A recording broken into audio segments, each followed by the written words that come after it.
बिहार का कुढ़नी विधानसभा क्षेत्र इन दिनों हॉट केक बना हुआ है। कुढ़नी में 5 दिसंबर को वोटिंग है, जबकि 8 दिसंबर को काउंटिंग होगी। इस दिन पता चलेगा कि किसका जादू चला और किन की सियासी चाल फेल हो गई।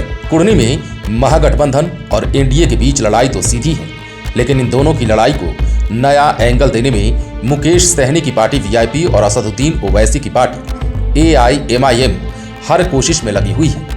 और यहाँ सारा कुछ वहाँ की कास्ट पॉलिटिक्स और नए समीकरण पर निर्भर करता है। लेकिन ओवैसी की पार्टी से जहाँ महागठबंधन के लोग अंदर ही अंदर डरे हुए हैं, तो वहीं मुकेश सहनी की पार्टी से महागठबंधन के साथ साथ बीजेपी भी पूरी तरह से डरी हुई है। मोकामा और गोपालगंज की लड़ाई टाइट होने की स्थिति में कुढ़नी का मुकाबला दिलचस्प कम, प्रतिष्ठा का विषय ज्यादा हो गया है। दरअसल मोकामा में आरजेडी और गोपालगंज में बीजेपी की जीत से कोई बहुत फर्क इसलिए नहीं पड़ा कि वे दोनों सीटें उन्हीं की सिटिंग सीटें थीं।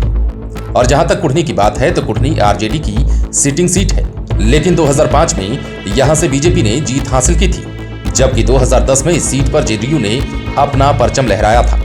और 2020 में क्या कुछ हुआ, यहां से किस तरह काफी मुश्किल से आरजेडी की जीत हुई, ये तो सभी को पता है। 2020 के चुनाव में आरजेडी के अनिल सहनी ने महज 712 वोट से सफलता पाई थी, लेकिन एक मामले में सजायाफ्ता होने की वजह से अनिल सहनी की विधायकी चली गई और आज फिर से कुढ़नी में चुनाव कराने की नौबत आ गई है और इसी के चलते उपचुनाव हो रहा है। यह महागठबंधन से जेडीयू ने मनोज कुशवाहा को टिकट दिया है, तो एनडीए की ओर से बीजेपी केदार गुप्ता को चुनावी मैदान में उतार चुकी है। इसी तरह मुकाबले को दिलचस्प बनाते हुए असदुद्दीन ओवैसी की पार्टी एआईएमआईएम ने मोहम्मद गुलाम मुर्तजा अंसारी को टिकट दिया है, तो मुकेश सहनी की पार्टी वीआईपी ने नीलाभ कुमार पर दांव आजमाया है। चारों कैंडिडेट्स का इलाके में अपना वैल्यू है। जेडीयू और बीजेपी के लोग तो पार्टी लाइन पर हैं ही, वहीं बाकी के दोनों कैंडिडेट भी अपने समर्थकों के वोटों को अपने पक्ष में करने में सक्षम हैं। लेकिन यहाँ हम बात कर रहे हैं भूमिहार वोट बैंक की। दरअसल भूमिहार वोटों को लेकर सभी दल दावा कर रहे हैं। ऐसे में पॉलिटिकल एक्सपर्ट भी मानने लगे हैं भूमिहार वोट थोक भाव में एक जगह गिरेगा या सत्यनारायण भगवान के प्रसाद की तरह बाकी के कैंडिडेटों में बटेगा, अभी से कहना थोड़ा मुश्किल है। पॉलिटिकल एक्सपर्ट की माने तो जिस तरह भूमिहार वोटों को लेकर बयान आ रहे हैं और दावे किए जा रहे हैं, वो हास्यास्पद भी बनता जा रहा है। आपको याद होगा कि बोचहां चुनाव में भूमिहार वोटों के लिए प्रयोगशाला बन गया था। तब आरजेडी का भूम आय की तेज हवा चली थी। कहा जाता है कि बोचहां में भूमिहार वोटों ने बीजेपी के साथ खेला तो कर ही दिया था और इसका सीधा लाभ आरजेडी को मिला था और बाकी के रहा सहा कसर मुकेश सहनी ने निकाल दिया। मुकेश सहनी की पार्टी वीआईपी को 30,000 से अधिक वोट मिले थे और यही वोट बोचहां के समीकरण को बिगाड़ कर रख दिए। यानी भूमिहार और मल्लाह वोटों ने बीजेपी की सारी हवा निकाल दी थी। बोचहां की बात इसलिए नहीं कि ये केवल भूमिहार और मल्लाह वोटों का मामला है, बल्कि ये विधानसभा क्षेत्र भी मुजफ्फरपुर जिले में ही आता है और कुढ़नी भी इसी जिले में पड़ता है।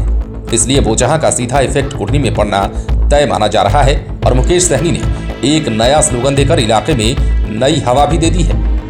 दरअसल मुकेश सहनी ने मीडिया से बातचीत करते हुए कहा कि कुढ़नी विधानसभा क्षेत्र में कहीं कोई गठबंधन नहीं है। यहाँ मछली और चावल साथ साथ है, जिससे वीआईपी की जीत सुनिश्चित है। नाम लेकर कहा कि हमारा माछ और भूमिहारों का चावल का भोज चलेगा और ये भोज हर चुनाव चलेगा। इतना ही नहीं, लाइव सिटीज के रिपोर्टर अभिषेक ने जब मुकेश सहनी से सवाल किया कि भूमिहार अब नाव पर सवार होंगे, तो उन्होंने कहा कि भगवान को भी मल्लाह ने ही पार लगाया था और हम भी भूमिहारों को अपने नाव पर सवार करके पार लगाएंगे। आइए पहले ये बताते हैं कि मुकेश सहनी ने मछली और चावल को लेकर क्या कहा है। एकदम दिख रहा है यहाँ पे तो माछ हमारा और चावल भूमिहार का। अब माछ भात का भोज होगा और पूरे कुढ़नी विधानसभा जब तक चुनाव चलेगा तब तक माछ भात का भोज होगा, एकदम तय है।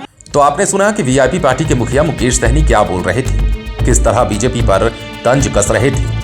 लेकिन अब बताते हैं कि बोचहां चुनाव के दौरान किस तरह बिहार के सियासी गलियारे में ये बात आई थी कि यादव जी का दही और बाभन जी का चूड़ा सियासत की नई कहानी लिखेगा। पटना में आयोजित परशुराम जयंती पर उन्होंने जोर देकर भोजपुरिया अंदाज में कहा था कि हम लोग आपस में फेंटाएंगे तो काम भी होगा। चूड़ा और दही जैसा सनाता है वैसे सनाएंगे तो फिर काम जरूर होगा, बस आप लोग भरोसा रखिए। पहले सुनाते हैं कि पटना में आयोजित परशुराम जयंती के मौके पर तेजस्वी यादव क्या कुछ बोल रहे हैं। जब तक पिटाएंगे नहीं हम लोग एक दूसरे को, तब तक काम नहीं चलने वाला।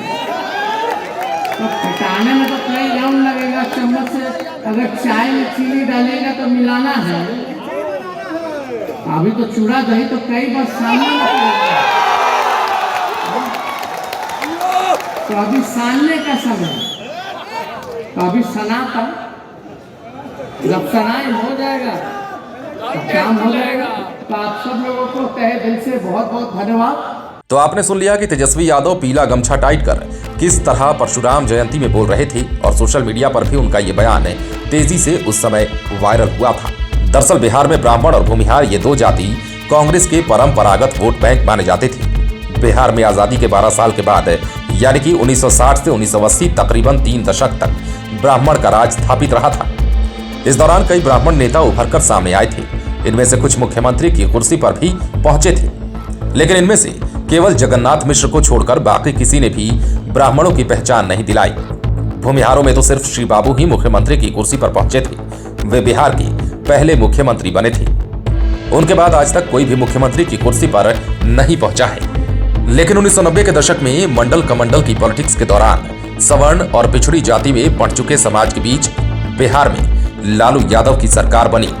लालू यादव ने MY यानी कि माय समीकरण मुस्लिम यादव समीकरण बनाकर लगभग 1.5 दशक तक बिहार पर शासन किया।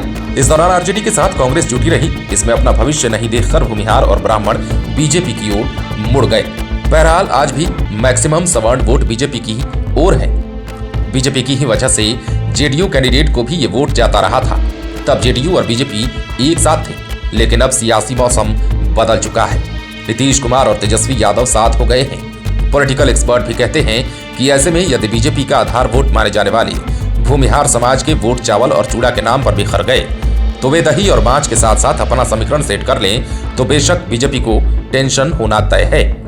हालांकि सबके दावे कुढ़नी में जीत के हैं, लेकिन सच ये भी है कि जीतना तो किसी एक को ही है और जो भी पार्टी अपने वोट बैंक को संभालने में सफल हो गई उनकी जीत सुनिश्चित है। लाइव सिटीज के लिए पटना से राजेश ठाकुर की स्पेशल रिपोर्ट।